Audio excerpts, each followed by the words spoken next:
Jio political tensions ரொம்ப rice ஆயிருக்கு. Market ரொம்ப வாலடைலா இருக்கு. ஆனாலும் பெருசா மூவ்மெண்ட் குடுக்குறது இல்ல. ஒரு ரேஞ்ச் பவுண்ட் மார்க்கெட் அந்த மாதிரி ஒரு கன்சாலிடேட்டிங் மார்க்கெட் மாதிரியே இருக்கு. இப்ப புதுசா வரக்கூடிய ஒரு ரீட்டெயில் ட்ரேடர் இந்த மாதிரியான ஒரு மார்க்கெட்ல ஆப்ஷன் பையிங் பண்றது பெட்டர்ன்னு நினைக்கிறீங்களா சார்? நேக்கடா ஆப்ஷன் பையிங் பண்றது பெட்டரா? இல்ல ஒரு ஸ்ட்ராட்டஜி மாரி போகலாமா சார்? இந்த மாதிரி ஜியோ பொலிட்டிக்கல் டென்ஷன் டைம் முக்கியமா ஃபர்ஸ்ட் திங் இஸ் ஆப்ஷன் பையிங்ல போறோம்னு வச்சுக்கோங்களேன். உங்களுக்கு என்னன்னா லிமிடெட் ரிஸ்க் வில் பி ம். தேர். பட் ஆப்ஷன் செல்லிங் போறோம்னா அன்லிமிட்டெட் ரிஸ்க் இருக்கு. ஸோ இந்த மாதிரி டைம்ல முக்கியமா we have to build strategies. Okay. Iron காண்டரா இருக்கலாம், பட்டர்ஃப்ளையா இருக்கலாம், இல்ல கவர்ட் கால்ஸ், கவர்ட் புட்ஸ், இந்த மாதிரி நிறைய ஸ்ட்ராட்டஜிஸ் இருக்கு. ஸோ அந்த ஸ்ட்ராட்டஜிஸ் யூஸ் பண்ணும்போது என்ன ஆகும்னு பார்த்தீங்கன்னா, அவர் ரிஸ்க் வில் பி டைட்டன்ட். ம். நமக்கு ப்ரீ டிஃபைன்டு ரிஸ்கோட நம்ம மார்க்கெட்டை வந்து அப்ரோச் பண்ண முடியும்.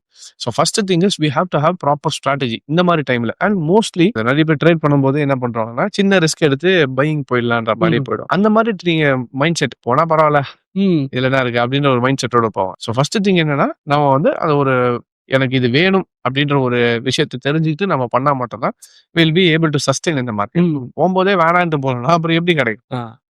ஸோ அப்போ அதுக்கு என்ன ஸ்ட்ராட்டஜி பில்ட் பண்ணணும்? ஸோ வேணும்ன்றத முடிவு பண்ணாதான், அப்போ அந்த வேணும்ன்றத எப்படி எப்படி? அடையலான்றத ம். பிளான் பண்ணுவோம்.